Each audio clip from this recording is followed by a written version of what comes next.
Hey there, toy collector friends and Thunderbirds fans alike. Welcome back to the channel. I'm the Triple TC, that's the time-travelling toy collector, and today I am looking at Thunderbird 4, my restored, renewed, revitalised, refreshed, and frankly not broken Thunderbird 4 from Anderson Entertainment.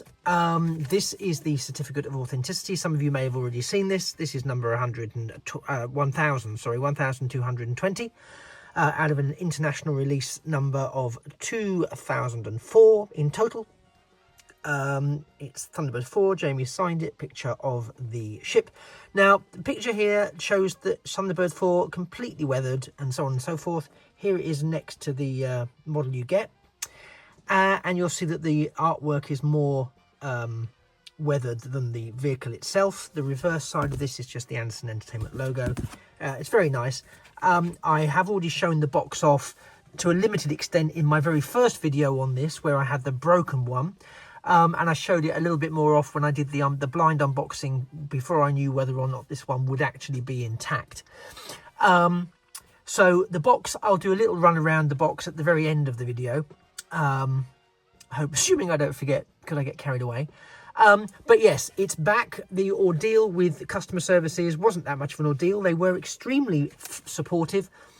As I know other people have found, and I've been chatting with a couple of other people online and on YouTube as it goes, about the fact that theirs have been broken, and it's, you know, it is awful, and it's a awful gut-wrenching feeling when you open something that you spent a lot of money on, that you've been waiting for a long time because you've had it on pre-order, to find that the one you've got is broken. And if you've never experienced it, that's great. And you're quite right, it's not the end of the world, no one's died, etc. But if you are a collector and you're a passionate collector about stuff, then there is an emotional connection that you've already formed before you even got the item. And people either understand that or they don't, and if you don't, that's absolutely fine. But I'd be mindful how you judge people who do have that, because sometimes it can come across a little bit like you're being a bit of an arse, frankly. But most people on this channel are not that way, and are very understanding, and were very, very supportive of my first video where I shared the damage, when I finally got myself around to actually showing you, because it was awful, and even putting it on camera I didn't even want to talk about it, but obviously I have to talk about it because that's the whole point of being here. Anyway, that's done. They sent me a QR code thing so I could get it packaged and sent back. I went the same day. It went off the same day. I got email tracking confirmation. The only slight thing I would mention to anybody who has had an issue, they told me the very next day that they'd received it back into the warehouse, and they were dispatching my copy of this. A whole week went by, a full week went by, without me receiving anything further, no parcel, no tracking information, nothing. So I emailed them again, and I got a repeat version of the email where they said, oh, we've now dispatched it. And within a day of that email, I had this. So there were some delays in this one being issued. And again, the bit of shine come off it, to be honest, because I was so disappointed. But I am here to show you this in all of its glory. There are two sides to this story. There is an extremely positive side, and there's a slightly less positive side. I am, however, going to err on the positive side, but I will share with you the rather obvious, I think, not so positive sides. And I will start with the not so positive sides first, not because I'm being toxic, not because I'm aggrieved, because I'm really happy that I've got this. As I say, customer service, there was not a hint of a problem in returning it, so I've got no issues. In fact, I can only commend Anderson Entertainment for their support in getting it to me. And so basically, the slight downsides, and they're as slight or as major as you want them to be perfectly honest. This is going to be entirely personal preference and personal taste. And that's why I'm going to come down on the side ultimately of being positive. That's not a spoiler. That's just, I would rather be positive about what I have than lament what I don't have. Okay, so very quickly and very straightforwardly first, this is the display base that it comes with. It's pretty standard Anderson Entertainment display base. We get this exact same format for the Eagles, for pretty much anything from Anderson Entertainment. And it's just decoed so it looks like Thunderbird 2's ramp. So into the water. Please do not put this in the water. I'm sure you don't need to be told this, but it is not really a seafaring craft. Don't do it. You'll ruin it probably. So getting it in hand, it's fantastic. This is the offending part, and it's still a bit of an offending part. Detailing, it looks great. The quality of the design for the light bar looks great. The torpedo tubes look great. The yellow and red detailing with the black text, it looks great. I'm going to sort of struggle to not tell you that it looks great, because it does look great. The silver detailing on the vents here looks great. But again, this is me trying to start with the negatives and struggling, because overall, I can't tell you it's not. It's a wonderful model. It is a wonderful model. However, this fin I don't think is completely accurate to the screen. So if you're screen accurate aficionado and that's what you're looking for, I think the size of the 4, I think it's slightly not in the right. Now again, I'm not an aficionado, I'm just going by what I've seen, but I do think it's not quite accurate. And in terms of not quite accurate, the cabin, now again, I hope you can see some of this. I had to dim the lights to try and get a shot of it. There's some wonderful detailing in there of the steering column and the chair. And when I do some photos, I'll try. The light doesn't help because it's so deep set and you can't open it, so you can't really see. So there is some really good. I'll word this very carefully. There's some really good detailing in the cabin. There's also some, and you really can't see this unfortunately here, but I will. Even if I zoom in from there, you might be able to see it a bit better. But you see, there's some detailing on the sort of there's the steering consoles. There's some interesting switches and so on and what have you. But behind it, if I try and block it out with my hand, behind it you can't really see the wall behind it because the light just gets in the way. So that's not really going to work for us on this front. There's some good detailing on the back wall, like the fire extinguisher type stuff. However, it isn't a screen accurate representation. There's a bit more detailing there, you can see.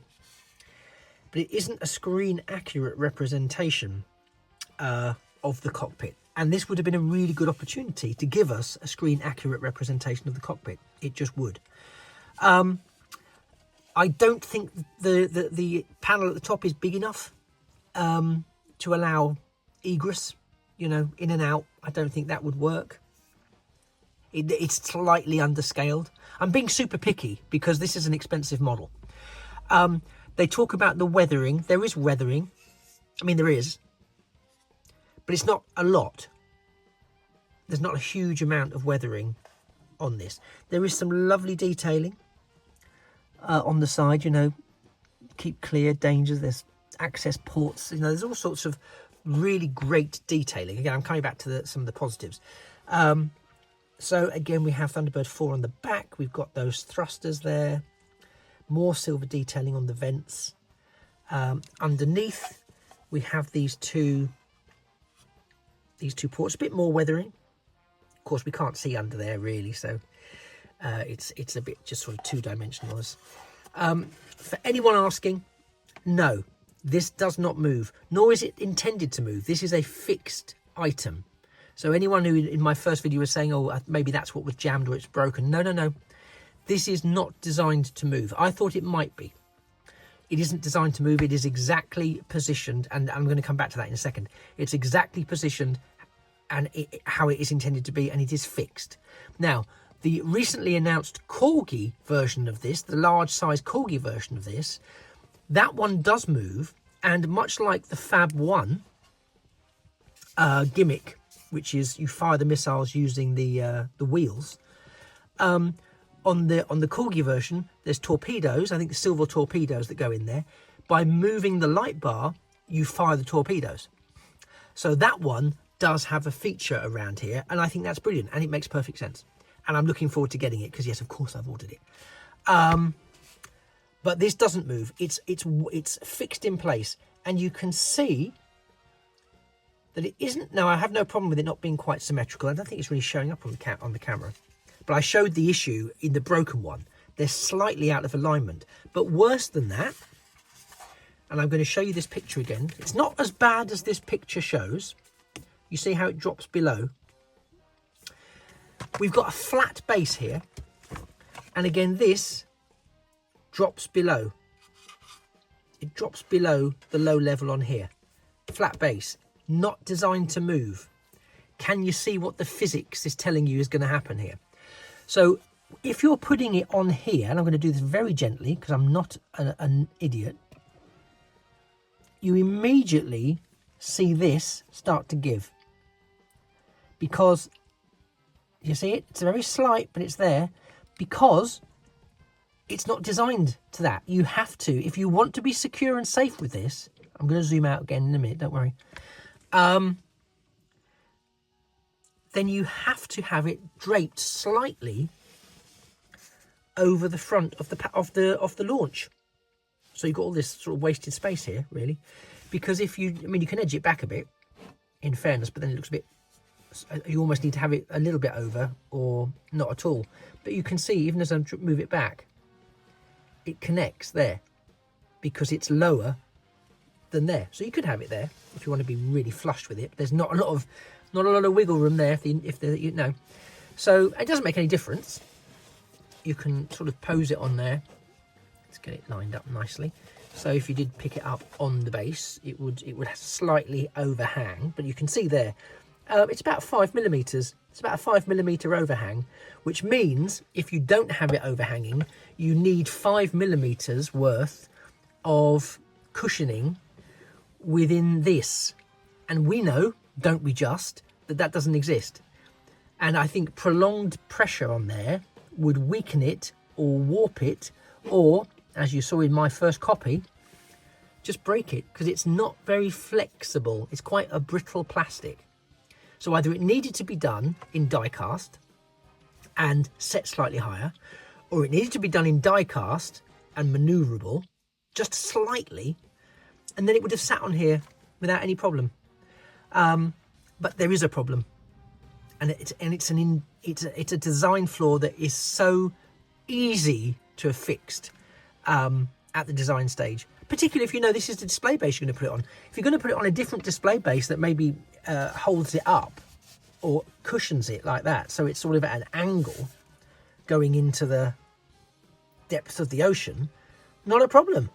But if you're going to give us a flat base, having possibly the most vulnerable point on the model tipping below the lowest point of the flat base, and then putting it on a flat base and hoping it's going to stay intact.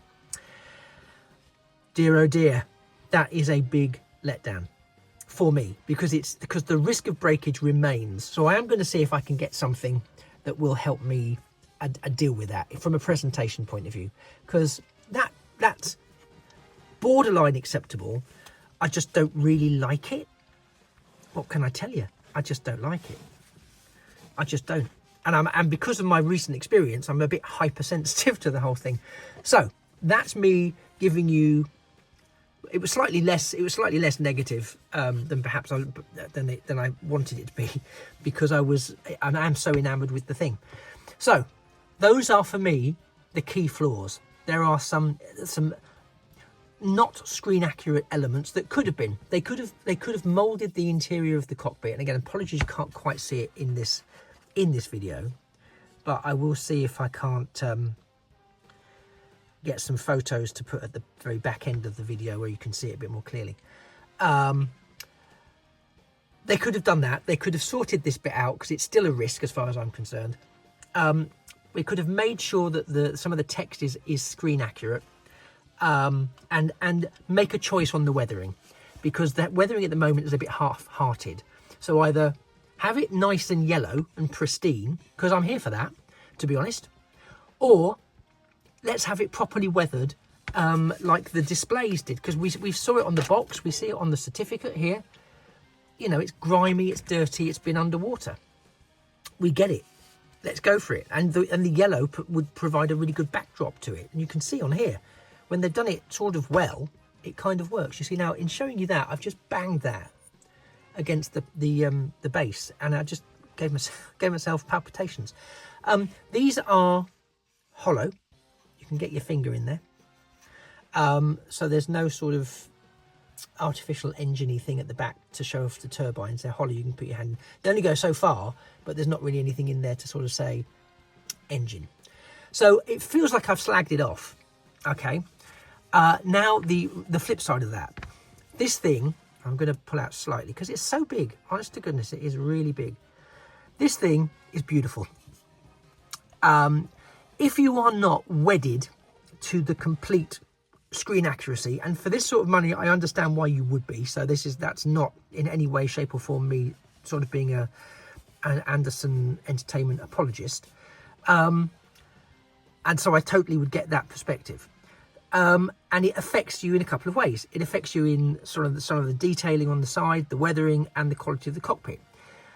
If you are able to embrace the fact that this is a model of that model, and it isn't 100% screen accurate, then you have here an absolutely gorgeous model. The color scheme is gorgeous. The detailing that we do get is gorgeous.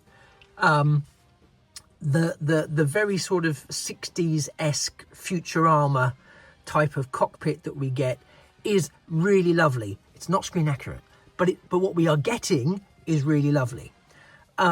The level of detailing around the vents, the real heft that it is, it's very weighty. This back portion, which is a bit sort of bulbous, exactly as I remember it and how I would want it to be, glug, glug, glug. Taking on, you know, Stingray. Wouldn't we love to see that? All of that, it's great. It feels great. It looks great. And on a display base, if you can get a display base that doesn't put that light bar at risk of breakage, then I think you have here a really stunning, beautiful display piece that could easily be the centerpiece of a Thunderbirds collection. It really could, in and of itself. I suspect strongly that the Thunderbird 5 that we're going to get from Corgi towards the end of 2025 might just steal that crown. But if it does, it does. But I think this is absolutely amazing. I think it's absolutely gorgeous. There is so much about it to enjoy. The angles to look at are phenomenal. It photographs well, you know. I know that from the first one, even though the first one was broken. It does have suggested weathering, so you do get that sense that it may have just been cleaned, but some of it just won't come off because it's such a well-used underwater craft.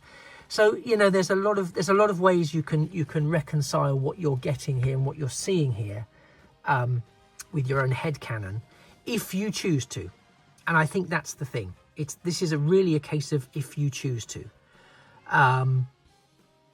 But for me, I think what they've given us here is ultimately a really lovely piece. I feel I would be being churlish-ish, if I were to put the weighting on the things that aren't quite as right and screen accurate as they could be, and they could have been. Don't get me wrong, they could have been. But what they get right wins for me. The joy of what I have, as I was saying, the joy of what I have got with this model, for me, just sort of nails it. You know, I fully appreciate that there are some accuracy issues, but I've got to say, just from the lines of it, just even holding it, and the more I hold it, the more confident I get with holding it. But I am very conscious about how fragile this front piece is, and will ever be conscious of it. But even inside it, you know, the detailing on that lamp, so good, so clever. What they've put together here, it's just so great. I really do love it. Yes, there's some missed opportunities, and perhaps at this price they shouldn't have been. Well, I say perhaps, they really shouldn't have been. But I am prepared, and I fully appreciate not everybody else would be, I am prepared to accept some of those inaccuracies for the sake of what we've got. And you know what? I mean, I'm not a designer or an engineer or anything of that kind. So I sort of imagine that there must be reasons why they haven't done some of those things. And the reason might just be cost, but maybe too much wash. Maybe they tried it with more wash, like more sort of weathering wash, and it actually detracted from the look of the model. So maybe they made a conscious choice saying, we'll put some weathering on it, but if we go too far, it actually ruins the look of the thing. It doesn't look anywhere near as good. It just looks like a dirty toy. So maybe that was the choice they made there, and you know, that's the choice they've made. The cockpit, again, I'm less understanding about the cockpit, because they could have made that screen accurate. They could have just put the pieces in that aren't there and designed it to be more screen accurate than it is. But again, it's hard to see. You'd have to really be looking in it, even, you know, with some under display lights. Go really have a look at it. It's really tricky. You know, you can't see everything, but when you can, and if you know, you know. So I totally get people who would have that perspective. Ultimately, I'm trying to give you a fair view of this. So ultimately, if you like what you see, which is ultimately all it can come down to, if you like what you see, then this is something I recommend you get if it's not too late, because it is a limited edition. I don't think it sold as well up front as perhaps people thought it might, because again, I know myself and others have been able to get replacement copies being sent out because of the damage to the first one. And maybe they kept some emergency stock back. So maybe there was a limited number that they were releasing. So the 2004 were actually being released into the world, and maybe they kept an extra 100 back for whatever purposes. But I still think it'll be limited enough to increase in value over time if that's your thing. But again, if you're hankering for screen accuracy, this isn't for you. There's too many elements here that makes this not for you. And I fully appreciate and respect that perspective. But if what you see is enough and you're prepared to negotiate this front section, then you're going to get something that really will meet your expectations, because it is a beautiful, beautiful model. So yeah, that's why I say it's a thing of two halves. There are some detracting features, and I think, you know, everything else notwithstanding, this is the thing that really gets me. I totally understand why mine was broken in the box and why other people's are broken in the box. I get it.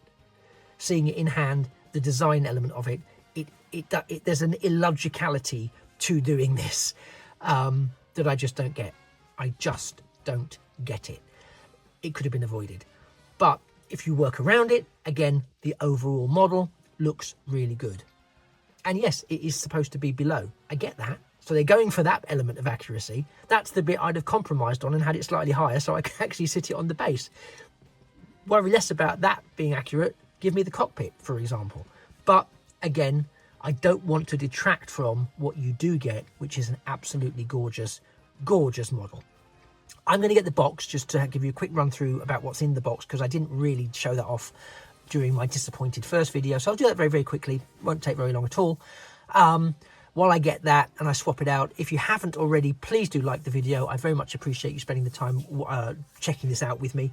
Let me know your thoughts. Do you think you agree with me around the sort of balance between inaccuracies and overall impact of this model? Because I think it does have a very striking visual impact.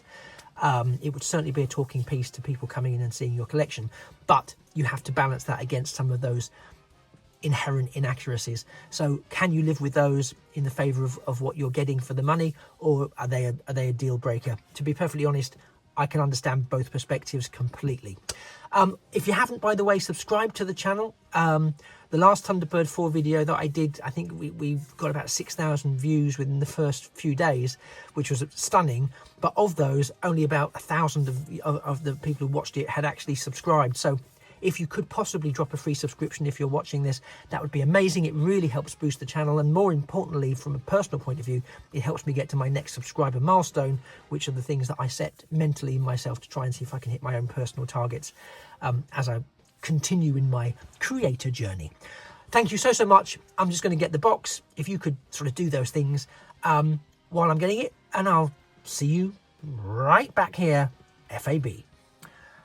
And here we are with the Thunderbird 4 box. Again, I'm not going to labour this too much. It is a very nice quality box. You see the first portion of the Thunderbird 4 here. Again, you can see the box is, the model on the box is more weathered than the vehicle itself. And again, you can see here, this is so far down, it just is never going to sit on a flat base successfully. It's not that bad in the model, as you've seen, but...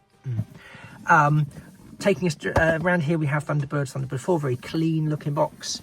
We've got the standard Thunderbird 1 and Scott Tracy thing here. We've got an actual determination of the model there. Die-cast adult collector's model with display stand. Not intended or designed for play by children under 14. All that jazz. You can see they are sitting it on there. So they knew what they were doing in terms of the light bar, and maybe I am exaggerating, and maybe actually there is enough give in the ABS plastic to allow it to do that, but it doesn't feel like it to me. And once bitten or burnt or whatever you call it, the back of the box has the reverse of Thunderbird 4 on there, and again you can see lots of weathered detailing, and I think that's what I'm saying. The fin there, the rear fin, just looks a little bit more sleek and slimline there than it sort of does in the model, but maybe it's an optical illusion. If you know if I'm going mad or not, please tell me in the comments down below. Inside we have that sort of magnetic clasp. We have Thunderbird 4 in its entirety, and you can see all of that lovely detailing. Not going to go into this bit of the box because that's frankly boring. I'm going to go into this bit of the box if I can. So here we have Thunderbird 4, bit of bump about Thunderbird 4 there, International Rescue mini submarine. So there's some details there. You can pause and read that if you want. Then we have the International Rescue symbol and the schematics for Thunderbird 4, which, you know, beautiful, very, very nice. That's all you get with the box. That's why I said it would be very quick. But again, from a presentation point of view, me trying to cope with the box itself, I just put it back like this because it is a nice box, you know. From a presentation point of view, the box is lovely. It's not the main event, obviously. So if you've stuck around for it, I feel a bit like one of those Marvel post-credit scenes where it's a little bit of a waste of time. But it's not, because it is a lovely box. And if you were interested in seeing it, then thank you for staying and checking it out. And I hope it was useful for you to see it. Again, please like the video. Please subscribe if you haven't. It means the absolute world. You don't have to watch everything that comes out if it's not your cup of tea. But it does really help me if you have dropped a subscription. That'd be great. And I look forward to seeing you as a fantastic companion to some of my future walkthroughs in the near future, in a future video. Lots of futures, but then I am the Triple TC, and that's the Time Travelling Toy Collector. And this has been Thunderbird 4 from Jerry Anderson TV series Thunderbirds in its extra large collector's die cast and ABS plastic form. You've been fantastic, and it just remains for me to say that things of beauty, when they're not broken, really are toys forever. Take care. Bye-bye for now.